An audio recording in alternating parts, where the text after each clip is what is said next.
Sir, मैं विपक्ष की बात सुन रहा था।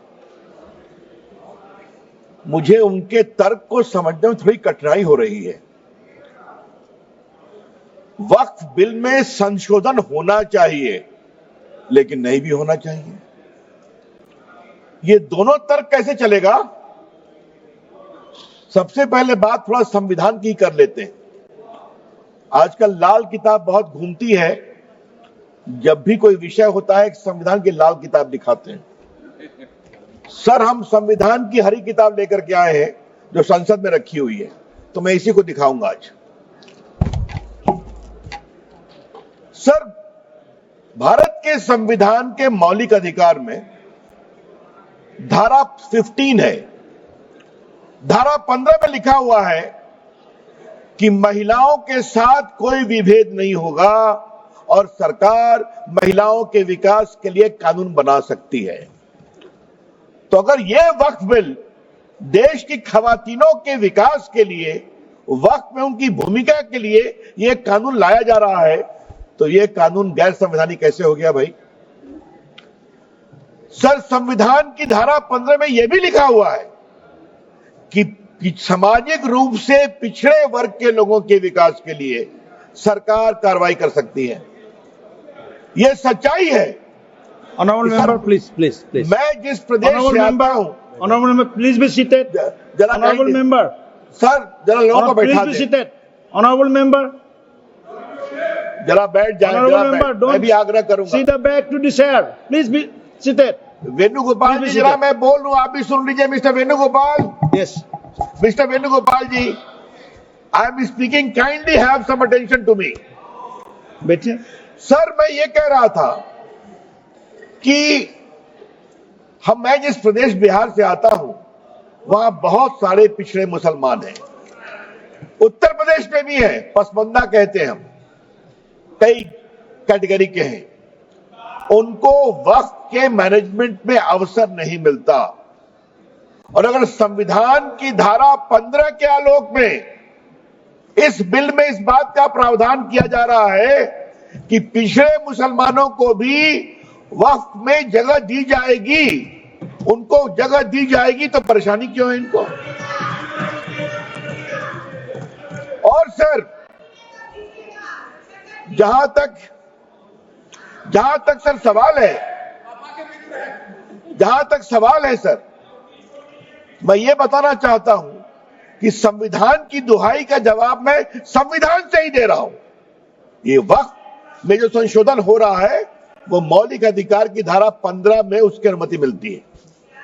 अब सर, धारा 25 की बात की गई सर। अब हमारे विपक्ष के उपनेता को मैं सुन रहा था, आपने धारा 25 का जिक्र किया, तो धारा 25 का क्लॉज 2 भी पढ़ लीजिए मेरे साथ। सर, मैं आपके सामने पढ़ना चाहता हूं। Nothing in this article shall affect the operation of any existing law or prevent the state from making any law regulating or restricting any economic, financial, political or other secular activity which may be associated with the religious practice। तो अगर वक्फ की जमीन बर्बाद हो रही है, अगर वक्फ की जमीन लूटी जा रही है, अगर वक्फ की जमीन हड़पी जा रही है, तो संविधान की धारा 25 यह अधिकार देता है कि कानून बन सकता है। कृपया करके कोई, अगर आप धारा संविधान की कोट करते हैं तो पूरी की पूरी कोट करें। सर, मैं प्रावधानों पे आने के पहले एक और बुनियादी बात उठाना चाहता हूं। वक्फ के माने क्या है सर? माननीय मंत्री जी ने विस्तार से बताया है। Waqf is not a religious body. Waqf is just a statutory body. वो कोई धार्मिक संस्था नहीं है, वो सिर्फ एक वैधानिक संस्था है। सर, दूसरा सवाल आएगा सर। अच्छा, आप अपने पारी का इंतजार करिए ना। You are a very eloquent speaker, I know, wait for your turn. Sir, इसी से एक और सवाल उठता है सर, मुतवल्ली की क्या भूमिका होती है? आज मैं चाहता हूं इस बात को सदन में रखूं और सदन के माध्यम से देश में जाए। सर, मुतवल्ली को सिर्फ मैनेजर बोलते हैं सर। और ये मैं नहीं बोल रहा हूं, मैं इस्लामिक लॉ के एक बहुत बड़े scholar Mulla law of Mohammedan law, इस किताब के मैं 3 लाइन कोट करूंगा sir. Mulla principle of Mohammedan law M Hidayatullah, जो भारत के पूर्व मुख्य न्यायाधीश थे, उन्होंने इसको रिवाइज किया था सर, बहुत बड़े जूरिस्ट थे। और मैं इसके सिर्फ एक पैराग्राफ को पढ़ूंगा sir. Para 202 mutawalli, under the Mohammedan law, the moment a waqf is created, all rights property pass on the waqif and vested in the Almighty. The mutawalli has no right in the property belonging to the waqf. The property is not vested in him. He is not a trustee. He is merely a superintendent or a manager. तो मुतवल्ली साहब ये 8 लाख की property के खाली manager हैं, और क्या हो रहा है? तो क्या सरकार खामोश है? अगर वक्त देने वाले की प्रॉपर्टी लूटी जा रही है तो क्या खामोशी चलेगी सर? ये तो नहीं चलेगी। सर कुछ और मैं बुनियादी सवाल उठाना चाहता हूं सर इस बहस में, जो उठना चाहिए। ये 8 लाख संपत्ति है, इसमें कब्रिस्तान भी होंगे, इसमें मस्जिद भी होगी सर। आज मैं ये सवाल इस संसद के सामने उठाना चाहता हूं, कितने स्कूल बने वक्फ की संपत्ति पर, कितने अस्पताल बने वक्फ की संपत्ति पर, कितने स्किल सेंटर खुले वक्फ की संपत्ति पर, कितने अनाथालय खुले वक्फ की संपत्ति पर, कितनी बेवा विधवा बेटियों बहनों को सिखाए गए सिलाई कढ़ाई जीने का तरीका, गिनतियों पर भी आएगा सर। तो ये बार बार जो वक्फ की बात बोलते हैं, अगर आज इस कानून के द्वारा वक्फ की जमीन को रेगुलेट करके उसकी प्रॉपर्टी में फंडिंग अच्छी आए और उस जमात के लोगों के लिए इसका विश्वास बढ़े, तो इनको परेशानी क्यों होती है सर? सर इस परेशानी की मैं वजह समझता हूं, और अब मैं इस परेशानी की वजह पर आ रहा हूं। दिल से तो कहते हैं कि हम चाहते हैं संशोधन हो, लेकिन राजनीतिक मजबूरी इनके पैर पीछे खींचती है। सर बहुत सालों से राग वही है, सुर वही है, तीखापन वही है, भाषा वही है। और मैं 3 उदाहरण देना चाहता हूं सर। याद करिए शाबानो के केस में जब सुप्रीम कोर्ट ने एक निर्णय दिया कि साहबानो एक डिजर्टेड वाइफ थी, उनको कुछ 100 रुपये मिले, तो सुप्रीम कोर्ट के फैसले पर हो हल्ला किया गया। यही लोग हैं। और सर उस समय राजीव गांधी इस देश के प्रधानमंत्री थे, 400 का बहुमत था, मात्र एक बेवा मुस्लिम 75 साल की महिला को कुछ 100 रुपये दिए गए, क्या हंगामा खड़ा कर दिया गया। और सर आज जब मैं शाहबानों पर बात कर रहा हूं सर, तो मुझे अपने दोस्त आरिफ मोहम्मद खान के बारे में कुछ बोलना है सर। वो आपकी सरकार में मंत्री थे, उनका 2 दिन ऐतिहासिक भाषण हुआ था इसी सदन में कि सुप्रीम कोर्ट का फैसला अच्छा है। एकाएक हंगामा गया, राजीव गांधी हिल गए, डोल गए, कहे तुम वापिस हो जाओ, हम कानून ला रहे हैं सुप्रीम कोर्ट के निर्णय को उलटने के लिए। ये भी हमने देखा है ना सर। शाहबानों के बाद यात्रा आती है साराबानों तक सर, 3 तलाक पर। 3 तलाक को लेकर सर इतनी परेशानी थी, मुस्लिम महिलाएं गई थी कोर्ट में।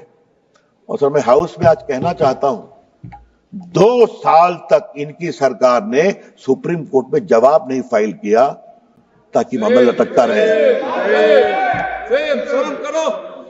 और आज सर मैं बड़े गर्व के साथ कहता हूं कि जब 14 में सरकार आई, तो मैं माननीय प्रधानमंत्री जी ने मुझे कानून मंत्री बनाया था, तो फाइल आई कि सरकार जवाब फाइल करना है, सुप्रीम कोर्ट डांट लगा रहा है। तो मैं गया प्रधानमंत्री जी के पास, तो उन्होंने कहा जाओ कोर्ट के अंदर और कोर्ट के बाहर खड़े हो जाओ कि नरेंद्र मोदी की सरकार 3 तलाक की पीड़ित महिलाओं का खड़ी है। सर आज मैं all India Muslim personal law के बारे में कुछ कहना चाहता हूं, बोर्ड के बारे में। सुप्रीम कोर्ट में जब 3 तलाक के मामले की सुनवाई चल रही थी, तो all India Muslim personal law board ने कहा कि आप फैसला मत करिए, हम एक निकाहनामा बनाएंगे और पूरे देश में घुमाएंगे कि निकाह करते समय 3 तलाक नहीं दोगे, ये शर्त रखोगे। सर याद करिए, कानून बना, इसी all India Muslim personal law board ने पूरे देश में 3 तलाक के खिलाफ एक बहुत बड़ा आंदोलन करने का, उकसाने का काम किया। ये भी, और ये लोग सब लोग खड़े हो गए, सब लोग खड़े हो गए। सर तीसरा मामला, धारा 370 की समाप्ति का, यही बिल आया था ना सर, माननीय गृह मंत्री बैठे हैं ना, हिम्मत दिखाई थी ना, सब लोग एक थे ना। देश टूट जाएगा, देश में आग लग जाएगी। आज 370 समाप्त हो गया, आज कश्मीर का विकास हो रहा है, जम्मू का विकास हो रहा है, पूंजी निवेश हो रहा है।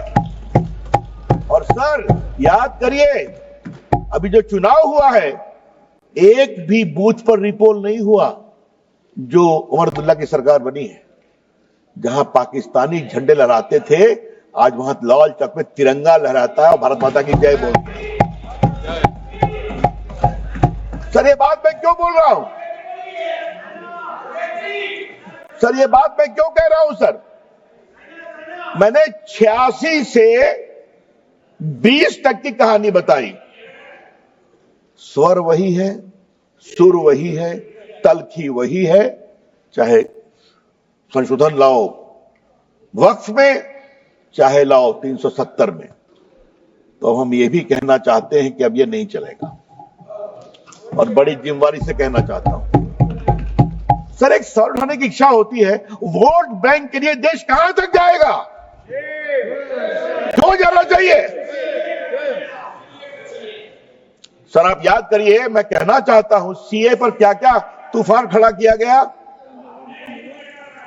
आप जो बाहर से हिंदू थे, सिख थे, क्रिश्चियन थे, उनको भारत लाया गया, उसका कोई असर हिंदुस्तान के मुसलमानों पर नहीं था, फिर भी तूफान खड़ा किया गया। और आज फिर खड़ा करने की कोशिश की जा रही है। सर अच्छा जरा आप शांत।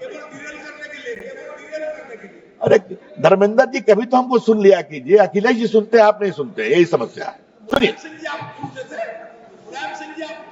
सर, इससे जुड़ा एक और बड़ा सवाल है सर, और वो सवाल मैं उठाना चाहता हूं।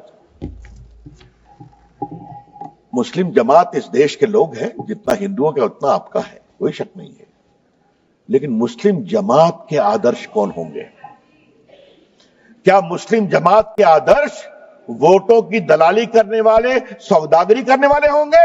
अगर ये है तो ये देश को स्वीकार नहीं होगा।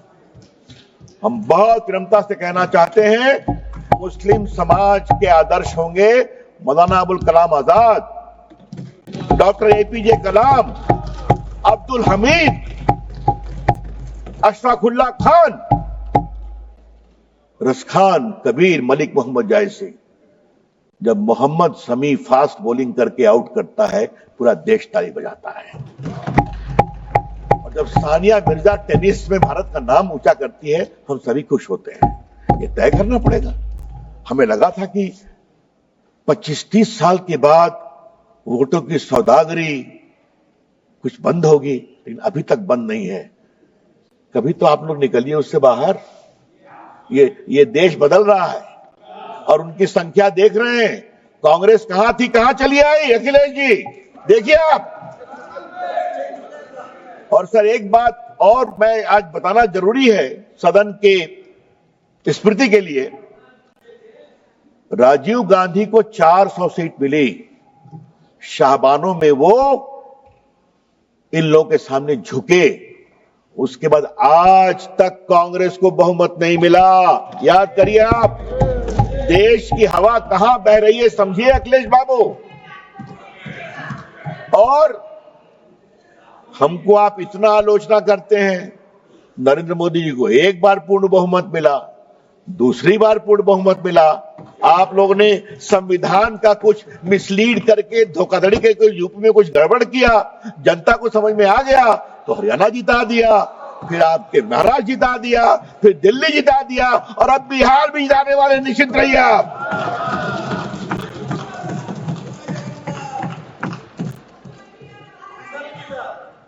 वो तो पहले जीत गए थे। सर मैं आपसे आज इस बहस के क्रम में कुछ और बड़ी बातें कहने की जरूरत है। ये जो 13 का कानून सॉरी बार बार कहा जा रहा है कि अच्छा लगा मुझे उपनेता ने कांग्रेस ने कुछ कहा कि बदलाव पहले भी हुए हैं। सर आपकी जानकारी के लिए अगर देखें आप आजादी के बाद 54 में एक्ट आया, 59 में बदलाव हुआ, 64 में बदलाव हुआ, 69 में हुआ, 84 में बदलाव हुआ, फिर 95 में आया। और सर ये रिकॉर्डेड है, अगर आप निर्देश देंगे तो हम प्रस्तुत करेंगे। ये सारा कुछ बदलाव कुछ जमातों के दबाव में आया। और सर 95 कब आया? जब राम जन्मभूमि का आंदोलन चल रहा था। हाँ, तो इन लोगों ने कहा ठीक है हमारे वक्फ में बदलाव करो। और 13 कब आया? जब इनके हारने का रास्ता खुल रहा था। सर जब आप इस तरह से कानून में बदलाव करते हैं तो आपकी मंशा अक़लियत की सेवा करना नहीं है, आपकी मंशा अपने वोट का इजाफा करने की है। फिर भी आप हार जाते हैं, तो फिर भी नहीं समझते। सर अब मैं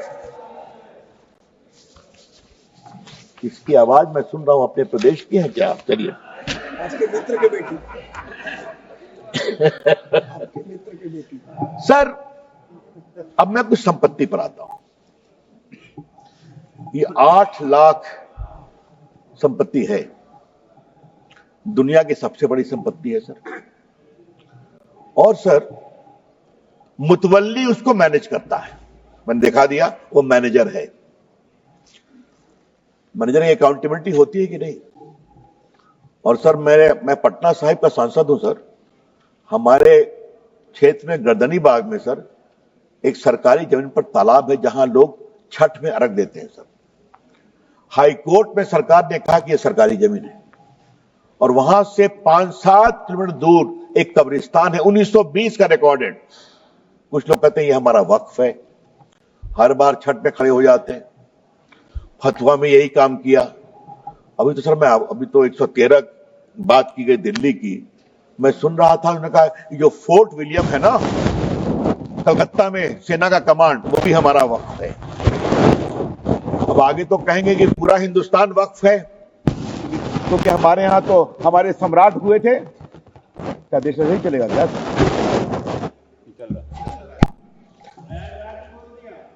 अरे प्रयागराज में बोला, भोपाल में बोला, कहां नहीं बोला, मुंबई में बोला, जहां चले जाइए।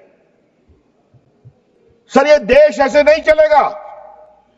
और मैं माननीय मंत्री से आग्रह करूंगा, एक बार सदन को विस्तार से बताएं जिस तरह से वक्फ का दावा किया गया, उसका दावा करने वाले कौन थे। और थोड़ा गहराई में जाएंगे, हम लोग भी देश घूमते हैं, तो मैनेजर साहब की बिल्डर से सांठगांठ हो गई और वहां पर बिल्डिंग खड़ी हो जाती है। ये सच्चाई नहीं है क्या? वक्फ इसके लिए नहीं होता है। इसलिए ये पूरा बदलाव सर जरूरी है सर। सर मैं एक बात और कहना चाहता हूं इस कानून के संदर्भ में, लेकिन उसके पहले सर हम एक बिहार के बड़े वरिष्ठ नेता को भी कोट करना चाहेंगे। और सर आपसे मैं आग्रह करूंगा, उनका नाम मैं बाद में पढ़ूंगा, लेकिन मैं चाहता हूं कि उनकी बड़ी विद्वता भरी टिप्पणी थी सर, वो सदन के सामने आनी चाहिए सर, वो बहुत जरूरी है। वो उस समय सर पार्लियामेंट में थे और उन्होंने कहा था कि पूरा लूट लिया है, पटना में भी लूट लिया है, एकदम वक्फ का कानून होना चाहिए। और सर वो नेता जो थे, जो उन्होंने ये बात कही सर, वो हमारे बिहार के पूर्व मुख्यमंत्री लालू प्रसाद जी थे। तो मेरे पास उनका कोट है, अगर आप कहेंगे तो निकाल के पढ़ दूंगा। हाँ अच्छा, हाँ अच्छा मैं लेकर दूंगा सर। किसने नहीं विरोध किया? और आज मैं विपक्ष को एक ही बात कहना चाहता हूं, कुछ तो दिल में झांकिए आप sir. I will 5 minutes I conclude. कुछ तो दिल में झांकिए आप कि अगर वक्फ की संपत्ति की लूट हो, हम खामोश रहें? इसको सख्त करना बहुत जरूरी है सर। एक बात उन्होंने बार बार कही कि पहले हाईकोर्ट को भी पावर था, high court did not have any direct power. High court चाहे तो कॉल फॉर कर सकता है या कोई कंप्लेन कर सकता है। लॉ में कोर्ट जाना मना था और ट्राइब्यूनल ने कैसे कैसे काम किया ये भी आप जानते हैं। तो आज यहां पर कोर्ट में भी आप जा सकते हैं और मैं माननीय मंत्री जी को सलाह दूंगा। मैं 2-3 ट्राइब्यूनल की कहानी जानता हूं। कृपया करके ट्राइब्यूनल ठीक ठाक चले, सिर्फ सेटिंग गेटिंग नहीं हो। यह भी बहुत जरूरी है कि ट्राइब्यूनल में ईमानदारी से फैसला होना चाहिए। सर, मैं आपसे इसलिए कहता हूं कि जो बार बार आज कह रहे हैं, मैं इनसे एक सवाल पूछूंगा। मैं चाहूंगा कांग्रेस के जवाब दे इसको। आज क्रिश्चियन समाज क्यों दुखित है? वो चाहते हैं वक्फ में बदलाव हो। पूरे भारत के क्रिश्चियन समाज, केरला के क्रिश्चियन समाज, the Christian community and the churches are very very disturb by the encroachment of their property under the garb of Waqf. तो उनको लगता है बदलाव जरूरी है। अखिलेश जी, आपको भी कभी सोचना ही पड़ेगा, कभी आपको भी सोचना ही पड़ेगा। हा? जिस तरह चल रहा है, उत्तर प्रदेश में भी बहुत से क्रिश्चियंस हैं आपके लखनऊ के आसपास, मालूम है ना आपको? अच्छा, चलिए सर, 2-3 बिंदु बस देके अपनी मैं बात समाप्त करूंगा सर। नंबर 1, आप इस बिल का विरोध करते हैं तो क्यों करते हैं? इसका जवाब नहीं दे रहे। और मैं चाहूंगा सब लोग मेरी बात पर जवाब दें कि आपको इस बिल से क्या परेशानी है। नंबर 2, क्या आप चाहते हैं कि वक्फ की प्रॉपर्टी हड़पने, लूटने, दलाली, बिचौलियों के बीच में रहे या गरीबों के लिए काम में आए, पसमंदा मुसलमानों के लिए काम में आए, बेटियों के लिए काम में आए? ये उसके लिए रास्ता खोलता है। और सर, तीसरी बात, इस बिल में बड़े बड़े नामी गिरामी मेंबरान पार्लियामेंट, जूरिस्ट, रिटायर्ड जजेस, महिलाएं, सिविल सोसाइटी सब आके देखने वाली है। तो आपको शर्मिंदगी किस बात की है? सर, एक बात मैं विनम्रता से कहूं, परेशानी किस बात की है? मैनेजर साहब के ऊपर कंट्रोल नहीं होना चाहिए, मुतवल्ली के ऊपर कंट्रोल नहीं होना चाहिए। तो ये नरेंद्र मोदी जी की सरकार है। इसी all India personal law board ने क्या कहा अभी, जब आपके इफ्तार में नहीं जाएंगे, मैं नाम नहीं लूंगा, संजय जायसवाल समझ रहे हैं मैं क्या कहना चाह रहा हूं। कहा था इन लोगों ने क्या इफ्तार में नहीं जाएंगे, आपको बुलाएंगे भी नहीं। तो मैं उनसे बड़ी विनम्रता से कहूंगा, आपके वो दिन लट गए जब आप वीटो लगाते थे। ये नरेंद्र मोदी जी की सरकार है, विकास के लिए हर काम करेगी।